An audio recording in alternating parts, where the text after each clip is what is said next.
channel. I'm back to break down this 15-game MLB DFS slate on DraftKings and FanDuel. Before we get into it, if you do enjoy the content at any point in this video, if you could please do a like on this video, subscribe to the channel, and hit the notification bell so you don't miss any future content that I upload. That would be greatly appreciated. And don't forget to stay tuned to the end of the video for my home run call of the day. Nailed that again last night, going with Josh Donaldson.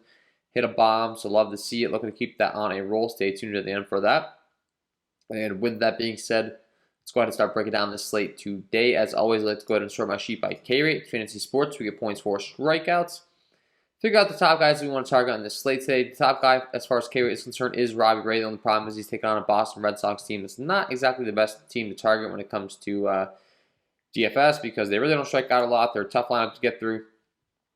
And for that reason, I'm not going to have nearly as much interest in Robbie Ray as I typically would, but 29.9% carry against righties, 36.7% carry against lefties. You could definitely still go out there and get the job done. Looking at the Vegas lines as far as the team totals, Boston does have a 4.79 implied run total, which obviously is a little bit less than ideal. So I think that kind of explains it in itself.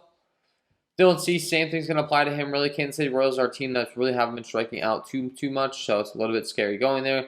Not that we're really all too scared of the Royals, it's just I'm really looking for some strikeout upside. The bottom of this Royals lineup is definitely starting to become a little bit strikeout happy with Soler being back. You have Ryan O'Hearn, but overall, he's still not going to be my favorite option. However, he does have a 28.1% carry rate against righties, a 30.8% carry rate against lefties. He has been really solid across the board, and you can definitely look his way on this slate today if you think that you like him more than me for some reason or something. I would definitely wouldn't call you crazy.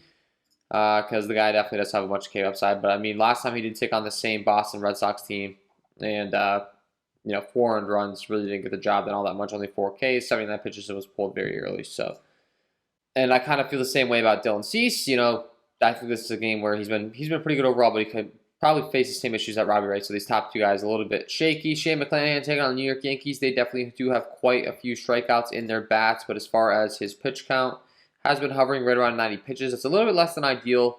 Has had really good stuff. The problem is really just how long of a leash they're giving him. But 28.6% K overall, 16.3 swinging strike rate that tops the slate by a pretty wide margin. 28% K rate against righties and a 30.9% K rate against lefties. So, I mean, the guy definitely does have really good stuff. I just really do prefer to target a workhorse, especially when I'm paying somewhat up. And when you're looking at his price tag on these websites tonight. Let's see, as far as FanDuel, he's 8.9, and then if you go over to DraftKings, they have him priced at the 9.3. So I just think that's a little too much to be paying with other guys in the same area, or maybe even cheaper that might have a longer leash. I definitely think he could have some good K upside against this Yankees lineup. It is a good pitcher ballpark in Tampa Bay. I just have concerns about the workload. Charlie Morton taking on the New York Mets seems to be a guy that's been dominating them all season long. A 28% K rate overall, a 25% K rate against righties, and a 32% K rate against lefties. Definitely has very good stuff. And then when you're looking at the New York Mets and how he's fared against them so far, last time out, he had 7 Ks, 3 earned runs, pretty good performance against those Mets. And then the time before was 11 Ks, one of his best performances. K rates really has ticked up for him recently, 8.8, 7.77, looking at his last 5 games. So I think Charlie Morton is definitely a viable play for you today. Just keep in mind that the New York Mets lineup is starting to get healthy, though. Definitely a different matchup than what he was facing his last few times against his team, but yeah, I think he's still a good option considering all things considered. And Lance McCullers Jr. is going to be the next guy I'm really excited to play because the Seattle Mariners team does not scare me. A 27.8% K overall, 11.6 swinging strike rate, 31.4% K rate against righties, and a 23% K rate against lefties. So McCullers is definitely a guy that you do prefer to target against very right-handed heavy lineups if at all possible. His K rate really ticks up against those right-handed heavy lineups, and he gets to take on the Seattle Mariners squad tonight. That may not be the most right-handed heavy at all, to be honest, but it does have its fair share of strikeouts. He's a 160 favorite. I think it makes a lot of sense to be playing some McCullers tonight. Top price pitcher on DraftKings on FanDuel, I'm priced at 10.5.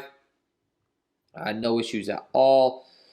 Just continue to scroll along. I mean, matchups are going to be very important on a slate like this where that's so large. So, I mean, Julio Urias taking on the San Francisco Giants is definitely a viable option. He should get plenty of run support from his Dodgers bats. Of course, a 122 favorite. It's in San Francisco, which is a great pitching ballpark.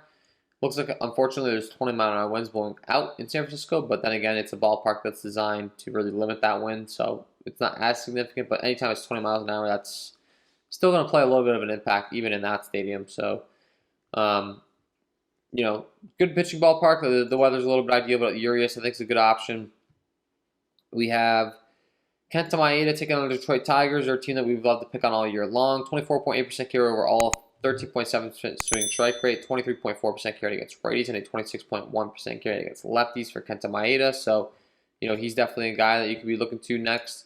As far as his recent form is concerned, looking at his game logs, you can see the last 2 games. 6 Ks, 3 earned runs, 8 Ks, 3 earned runs, 10 Ks, 0 earned runs. So he's starting to really crank it up after a not so good start to the season. And I think the Detroit Tigers are, an ideal matchup for him tonight. So definitely a good option there. Jordan Montgomery taking on the Tampa Bay Rays is the guy that I'd be looking to for sure. The Rays have been a team we've been targeting all year long with left-handed pitching. As mentioned, Tampa Bay is a great pitching ballpark, so it's going to go both ways, of course. Montgomery is going to get his fair share of breaks with that big outfield. So I definitely do like Montgomery. There's definitely plenty of strikeouts to be had in the Tampa Bay Rays lineup. It's a little bit more of a riskier play for sure, but I have no issues with playing him. Dane Dunning taking on Arizona. They've been terrible all season long. I have no issues really looking there. And then that's when things start to really fade out, to be honest with you. After that, things get a little bit rough. There's definitely a lot of not so good pitching as well. So, yeah, I mean, Adam Wainwright taking on Cleveland's another option as well. Cleveland's been striking out a bunch on the season. So, Dane Dunning. And then, as I mentioned, also looking to an Adam Wainwright would make a lot of sense to me. Comes in as a 111 favorite. So, if you want to go there, no issues at all. And with that being said, let's go ahead and transition over to bats. I mean, Sandy Alcantara is another guy as far as matchup is concerned, taking on Baltimore, I guess, that I would throw in. You got Eric Fetty taking on Philadelphia. They strike out a lot. So those are probably the 2 guys also I would look at. But they're more of wild card plays, and there's a reason, I didn't mention them at the top because ideally we're not really probably looking to go there. Maybe Brett Anderson against Pittsburgh, but also I just don't think I can do I don't think I can do that. So, anyways, moving on to bats. We're here on the slate. We have Vladimir Gutierrez taking on the Chicago Cubs. Ground ball, fly ball stuff's terrible. Hard contact stuff's terrible. A 5.18 slugging up to righties, a 4.38 slugging up to lefties. Has been bad against both sides of the plate, but especially against right-handed hitting. He's definitely been someone that we're looking to target for sure. And we have great hitting weather in Chicago. Wrigley Field, 11-mile-an-hour winds blowing straight out, 88 degrees. Stadium that's most impacted by wind in the league, so I'm really going to like this spot. Rafael Ortega, Chris Bryant, Anthony Rizzo, Wilson Contreras, Patrick Wisdom, Jason Hayward, David Bodie. As mentioned, we prefer those righties, so I mean, Chris Bryant, Contreras, Wisdom in the middle order are definitely going to be great options, but the lefties are definitely viable as well. I mean, when you have a hitter that's as good as Anthony Rizzo, you got to be playing him. So, like that stack today. Spencer Watkins taking on the Miami Marlins. Ground ball, fly ball stuff is terrible. The hard contact stuff's been pretty good, ironically, but he still has given up a 467 slugging to righties. He's been terrible across the board against lefties. He only has a .083 slugging, and has been a lot more effective against those lefties so far. Only in 1686 sample size, but regardless, I definitely think this is a guy that we can attack. We're really not all too scared about him. It's in Baltimore, which is a great ballpark upgrade for the Miami Marlins. So I think the Miami Marlins could definitely be a valid stack today. Miguel Rojas, Isan Diaz, Starling Marte, Jesus Aguilar, Adam Duvall, Brian Anderson. Definitely have interest in this lineup for sure.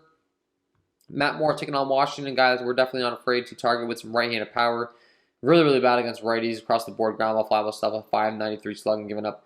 Really going to like some Washington Nationals righties for sure. And it's 89 degrees in Philadelphia with winds blowing out to right center. Also a great hitting spot. Alcides Escobar, Trey Turner, really going to like those guys. Ryan Zimmerman, Josh Harrison, Carter Kieboom, Rene Rivera, Victor Robles. The entire lineup going to have interest in. And then, of course, you can't forget about Juan Soto in your stacks. If Josh Bell cracks the lineup, of course, it looks like he might not be, but you got to like them. Garrett Richards taking on Toronto. Guys, very reverse splitsy. A lot better against left-handed left-handed hitting than he is against right-handed hitting, which is going to be a problem for him today because he has to take on a Toronto Blue Jays team that absolutely matches right-handed pitching and is very right-handed heavy. George Springer, Vladimir Guerrero Jr., Marcus Semien, Bo Bichette, Teoscar Hernandez, Lourdes Gurriel, Randall Grichuk, all going to be viable plays today for sure. And we got some great stacks. It's very apparent here as I'm going along. Definitely some good spots. Kyle Quantrill taking on the St. Louis Cardinals, a guy that I'm not really getting all too excited to target outside of the left-handed hitting. Does give up a 455 slugging that was lefty, so I mean, it would make some sense to be targeting him with some left-handed bats. And when looking at the St. Louis Cardinals lineup, they don't really have many of them. It's Dylan Carlson, Tommy Edman, Matt Carpenter. So that's the only problem as far as that stack's concerned. Not getting nearly as excited as some of the other ones we discussed. Brad Keller's a guy that doesn't really scare me. The Kansas City Royals bullpen doesn't scare me. Only problem is he does give up quite a few ground balls and does a pretty good job of not giving up too many fly balls. So that could limit the upside as far as home runs. But I still think this White Sox stack is going to be a really good one. Tim Anderson, Gavin Sheets, Jose Abreu, Yohan Moncada, Eloy Jimenez finally back in the middle of the order.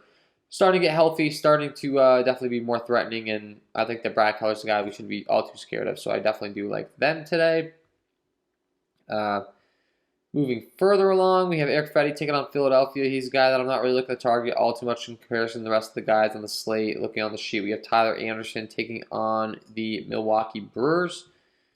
He's definitely a guy that, when you're looking at his stuff here, doesn't really scare me. We can definitely target him. The problem is PNC Park, as far as Pittsburgh's not the best hitting environment, but it's really right-handed power. You're looking to target Anderson with the ground ball, fly ball stuff's terrible. It's a 491 slugging even up.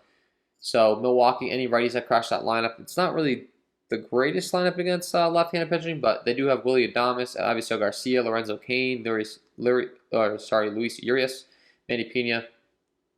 Definitely a valid stack. Not going to be my favorite just because of the circumstances, but we got Taylor Widener taking on Texas. He's another guy that's been terrible ground ball, fly ball stuff, hard contact stuff.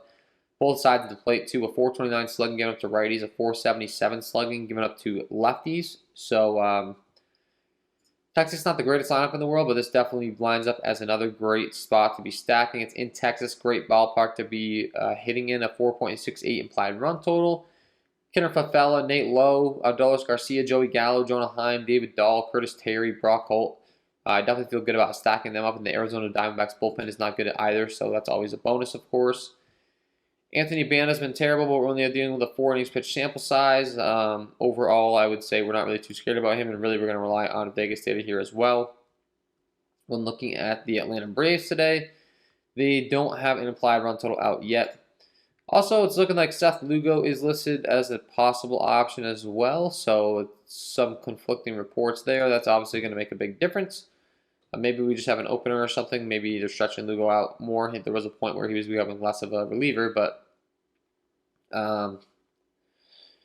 yeah, keep your eyes on that one. Keep your eyes on the Atlanta Braves team total. That'll obviously dictate and tell us a little bit of how Vegas is feeling, and that'll make me feel better as well. But moving further along here, we do have Tyler Alexander taking on the Minnesota Twins, who have been a team that's been great against left-handed pitching all season long. They did just get rid of Nelson Cruz, which is a little bit unfortunate, but 520 slugging, giving up 38.4% hard contact rate, a 367 WOBA, 45.5% fly ball rate for Tyler Alexander.